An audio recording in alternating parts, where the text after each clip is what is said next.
अध्याय 19।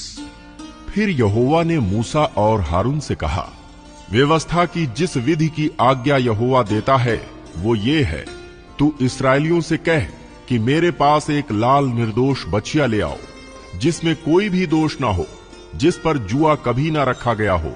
तब उसे एलीआजार याजक को दो और वो उसे छावनी से बाहर ले जाए और कोई उसको उसके सामने बलिदान करे।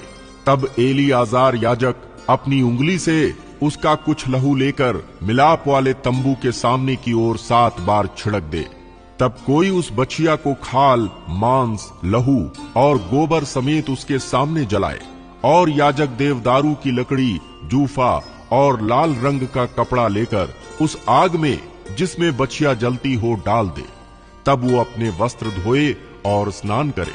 इसके बाद छावनी में तो आए, परंतु सांझ तक अशुद्ध रहे। और जो मनुष्य उसको जलाए वो भी जल से अपने वस्त्र धोए और स्नान करे और सांझ तक अशुद्ध रहे। फिर कोई शुद्ध पुरुष उस बछिया की राख बटोर कर छावनी के बाहर किसी शुद्ध स्थान में रख छोड़े, और वो राख इस्राएलियों की मंडली के लिए अशुद्धता से छुड़ाने वाले जल के लिए रखी रहे, वो पाप बलि है।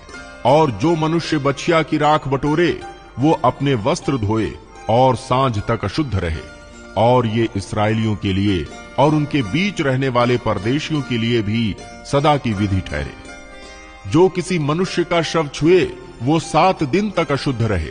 ऐसा मनुष्य तीसरे दिन उस जल से पाप छुड़ाकर अपने को पावन करे और 7वें दिन शुद्ध ठहरे।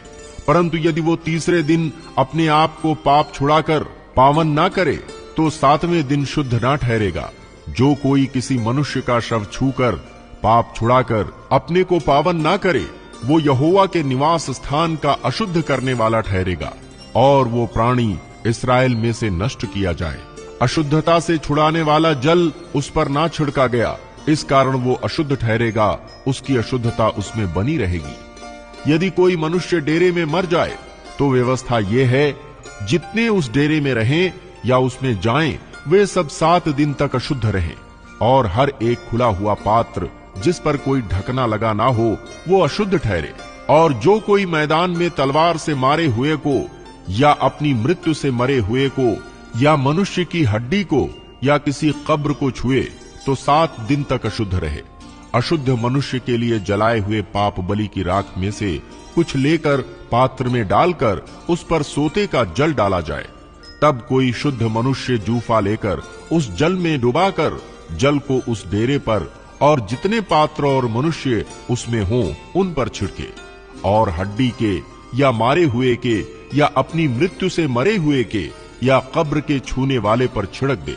वो शुद्ध पुरुष तीसरे दिन और 7वें दिन उस अशुद्ध मनुष्य पर छिड़के, और 7वें दिन वो उसके पाप छुड़ाकर उसको पावन करे। तब वो अपने वस्त्रों को धोकर और जल से स्नान करके सांझ को शुद्ध ठहरे। जो कोई अशुद्ध होकर अपने पाप छुड़ाकर अपने को पावन ना कराए वो प्राणी यहोवा के पवित्र स्थान का अशुद्ध करने वाला ठहरेगा।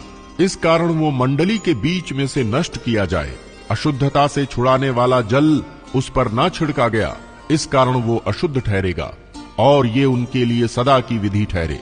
जो अशुद्धता से छुड़ाने वाला जल छिड़के वो अपने वस्त्रों को धोए, और जिस जन से अशुद्धता से छुड़ाने वाला जल छू जाए वो भी सांझ तक अशुद्ध रहे। और जो कुछ वो अशुद्ध मनुष्य छुए वो भी अशुद्ध ठहरे, और जो प्राणी उस वस्तु को छुए वो भी सांझ तक अशुद्ध रहे।